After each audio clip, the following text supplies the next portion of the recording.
Con este apretón de manos, el presidente de Colombia, Juan Manuel Santos, y el máximo cabecilla de las FARC se comprometieron a firmar un acuerdo de paz el próximo 23 de marzo.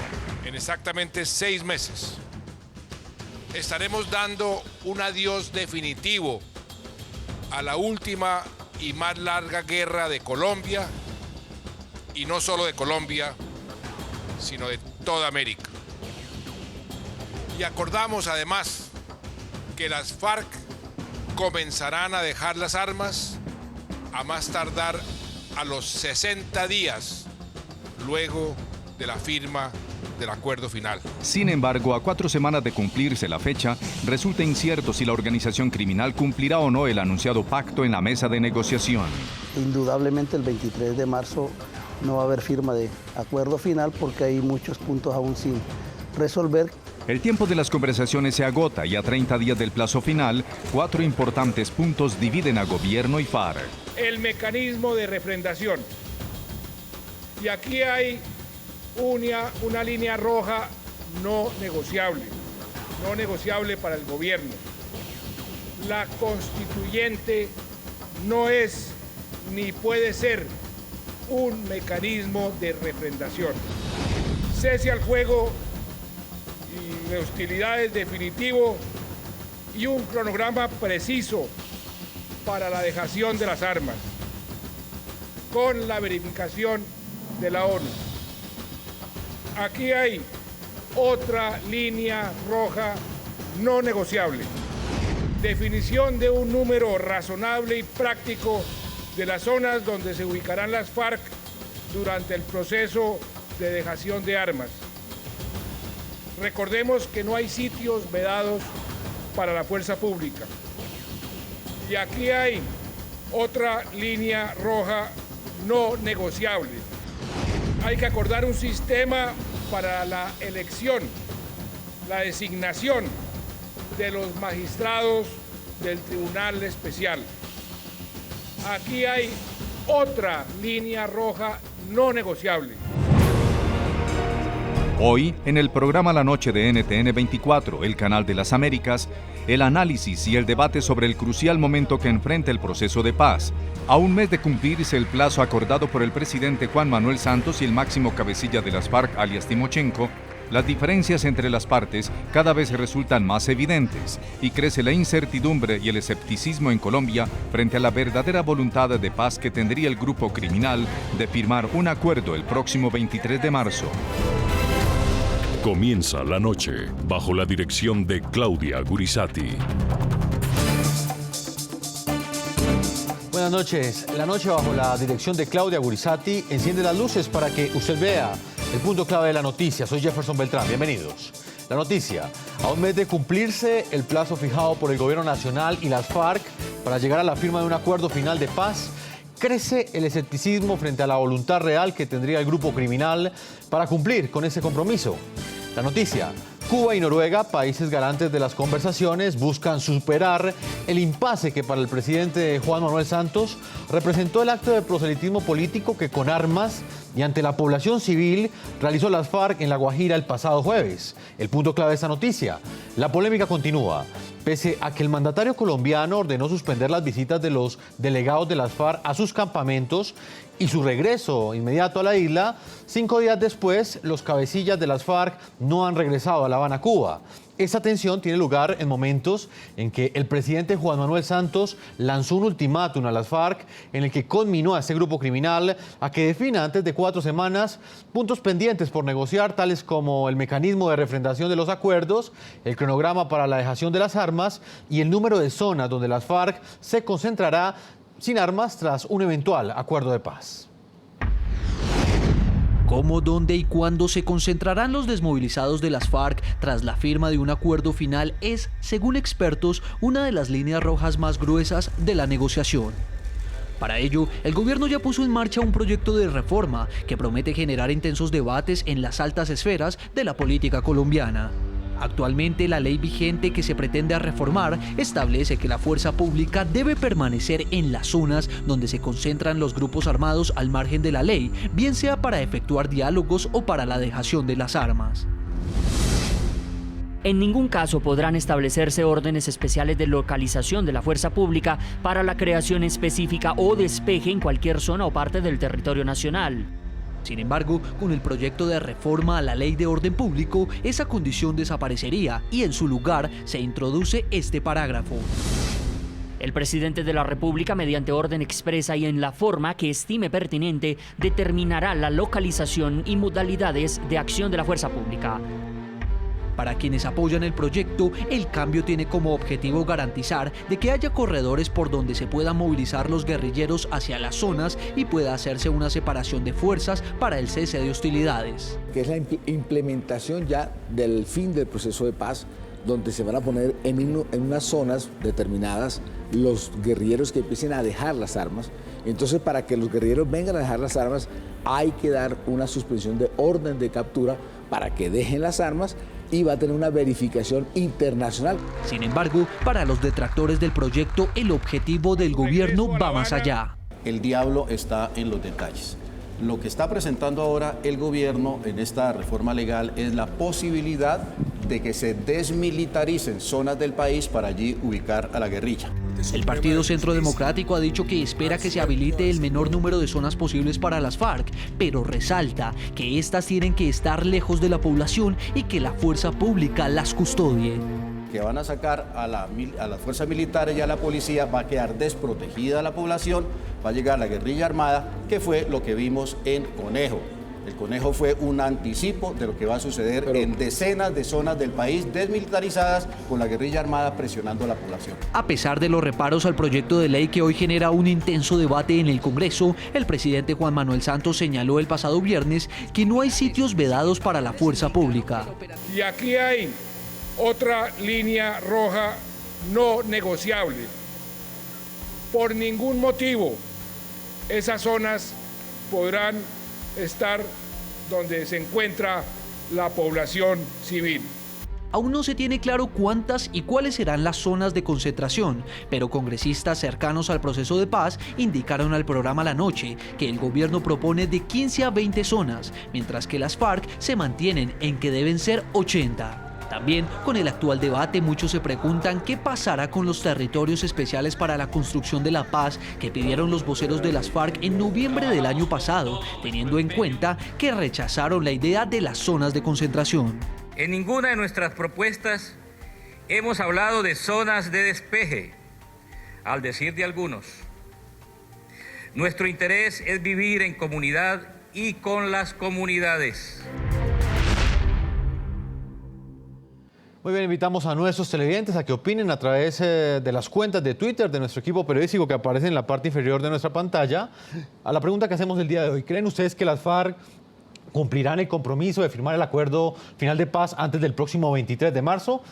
Yo los invito a que opinen, vamos a estar leyendo sus respuestas a lo largo de este programa. Voy a saludar a nuestros invitados desde dos orillas diferentes. Vamos a estar analizando el tema del día de hoy. En Bogotá, Colombia, está el senador del partido de la U, Roy Barreras. Senador Roy Barreras, bienvenido al programa La Noche. Buenas noches, Jefferson, a toda la teleaudiencia, a los panelistas en La Noche. También saludamos en los estudios de NTN 24 a José Obdulio Gaviria, senador por el Partido Centro Democrático. Señor senador, bienvenido al programa La Noche. Muy buenas noches, encantado de estar con ustedes. Vamos a ir directamente al Congreso de la República con el senador Roy Barreras. Queremos conocer su opinión, senador, frente a esta fecha límite que de alguna manera marcaron y acordaron el presidente Juan Manuel Santos y el máximo cabecilla de las FARC, alias Timochenko. Estamos a un mes de que se cumpla esa fecha. ¿Usted cree que el próximo 23 de marzo habrá o no habrá acuerdo de paz?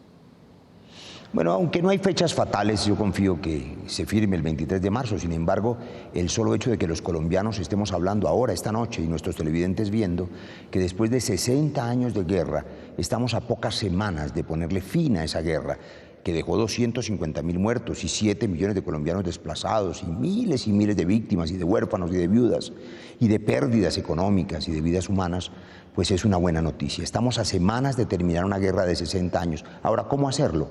Pues para que puedan desmovilizarse y desarmarse tienen que ir a algún lugar. Eso es lo que se ha dado en llamar zonas de concentración, con la más alta garantía, que es la verificación del árbitro más alto que existe en el planeta, que es el sistema de Naciones Unidas. De manera que habrá desarme, habrá verificación internacional, y eso hay que hacerlo en unos lugares, y esos lugares serán las zonas de concentración, que estarán vigiladas por la fuerza pública, entre otras cosas porque es la fuerza pública la que tiene que garantizar la vida de los propios desmovilizados. Y de eso se trata la ley que vamos a empezar a reformar desde mañana, a autorizar esas zonas de concentración, esos corredores de movilidad que ya existían en la ley y que por un error fueron eliminados, pero que se necesitan para poder desarmarlos. Para poder desarmar a las guerrillas hay que llevarlas a algún lugar. El propio Centro Democrático exigió durante mucho tiempo esas zonas de concentración. Pues bien, eso es lo que va a hacerse en esta etapa final de la paz. Senador José Obdulio, ¿cuál es su opinión? ¿Cree que el próximo 23 de marzo firmarán este acuerdo de paz las FARC y el gobierno nacional? Bueno, recordemos que en Colombia no va a terminar ninguna guerra civil, eso es carreta. Aquí lo que podría ocurrir es que se desmovilice una de las organizaciones criminales más sanguinarias de la historia de Colombia y de pronto del continente. Ojalá ocurra. Ahora bien, el pez siempre muere por la boca. En el año 2010, el presidente Santos, todavía imbuido de nuestras ideas, de las ideas de la seguridad democrática, decía: preferiríamos que nunca más en una ley de la República exista la posibilidad de que alguna parte del territorio nacional pueda ser objeto de despeje. Y entonces propuso la derogatoria del artículo 8º de la ley 418, que es la que ahora nos reúne en extraordinarias. Y tiene por objeto concentrar a estos delincuentes, pero no en 14 sitios, 60 sitios, 70 sitios. Por favor, presidente, recuerde que usted es el presidente del Estado colombiano. Ponga orden. Haga simple uso de una investidura que tiene, que es el ejercicio firme de una autoridad centrada en el poder estatal. Porque hablar de 10, de 15, de 20 sitios de concentración de una organización criminal es prácticamente hablar de un festival, de un carnaval, y no de un sitio de concentración, de arrepentimiento, de preparación para someterse a la justicia y para desmovilizarse. Senador Roy Barreras, frente a este punto que plantea el senador José Obdulio Gaviria, el presidente ha sido enfático en exigirle a las FARC, lo hizo el pasado viernes, en exigirles un número razonable de zonas de concentración. Las FARC las llama terrepaz, inclusive han dicho que en esos terrepaz no debe haber presencia del ejército. Lo dijeron el año pasado cuando plantearon esta propuesta. ¿Cuántas zonas habrían en todo el país en este momento, senador?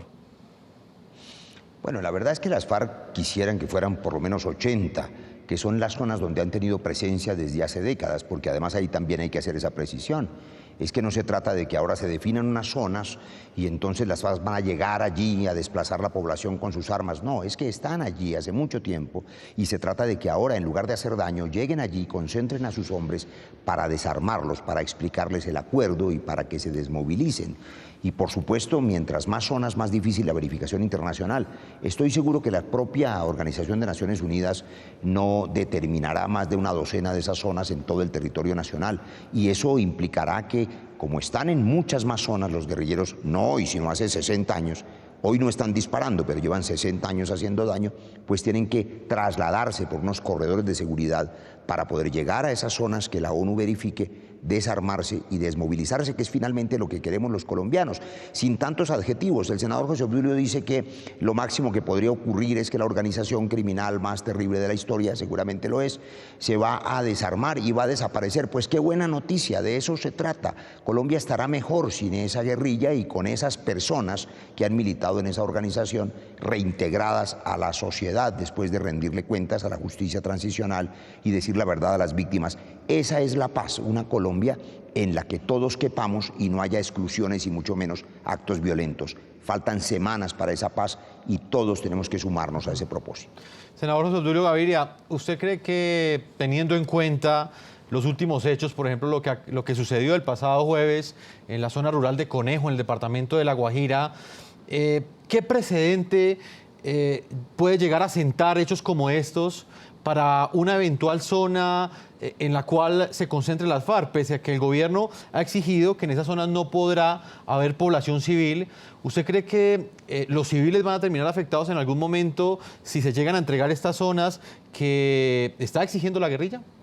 Ese es un hecho demostrativo de que las FARC están cabalgando en la iniciativa y que lo que van a hacer es reunirse a exaltar su lucha, a hacer que se les reconozca su triunfo y a imponernos condiciones no de desmovilización, sino prácticamente de entrega del Estado colombiano. Mire usted que el documento del 23 de septiembre es un documento en donde letra a letra las FARC impusieron sus puntos de vista. Un tribunal mixto, híbrido, con componente internacional para que juzgue a presidentes, a parlamentarios, a militares, a policías, a empresarios. 12.000 empresarios, dice el alto comisionado de paz, van a pasar a ese tribunal a responder, dizque por la responsabilidad en la generación de la violencia. Y una comisión histórica que va a exaltar la lucha de los rebeldes y que además los va a preparar, como dijo Catatumbo, para el ejercicio del poder, para guiar los destinos de Colombia. No, ese centro de concentraciones de arrepentimiento es un centro para prepararse a la expiación, no al control y al gobierno de Colombia. Por eso incluso fue muy simbólico que ese primer encuentro que vimos los colombianos, porque era el sexto, según las propias FARC, haya sido en el límite con Venezuela, donde han estado entronizados los mismos componentes políticos de las FARC hace 17 años gobernando. Senador Roy Barreras, ¿cuál es su opinión? Pues que hay cosas que no son ciertas. Por supuesto, es absolutamente falso que ese acuerdo de justicia transicional haya sido dictado letra a letra por las FARC. Todo lo contrario, Colombia vio con qué dificultad se logró el acuerdo porque las FARC desde el comienzo se negaban primero a reconocer el Estado de Derecho. Por supuesto, su guerra ha sido contra el Estado. Luego reconocieron el Estado y la Constitución, pero no aceptaban la justicia colombiana. Aceptaron una justicia transicional, someterse a ella, y todavía a esta hora tenemos la certeza de que el origen de ese tribunal será un tribunal internacional que no tendrá para nada influencia de las FARC. Y no es cierto que 12.000 empresarios desfilarán por un tribunal de la Inquisición, ni siquiera para hacer la expiación, para usar ese lenguaje inquisitorial del senador José Obdulio. No, lo que ocurrirá es que la justicia transicional será la solución para todos aquellos que tengan vínculos con el conflicto armado, porque así es la guerra es cruel, dolorosa, hay que decir la verdad, hay que reconciliarse y volver a convivir. ¿Qué tal que no le hubiéramos ofrecido una solución a las fuerzas militares? ¿Qué tal que en aras de la paz los guerrilleros tuvieran una oportunidad judicial y los militares siguieran en la cárcel? Por supuesto que eso no sería justo. La solución debe ser para todos y esa justicia transicional será la solución para todos los que tengan estas dificultades.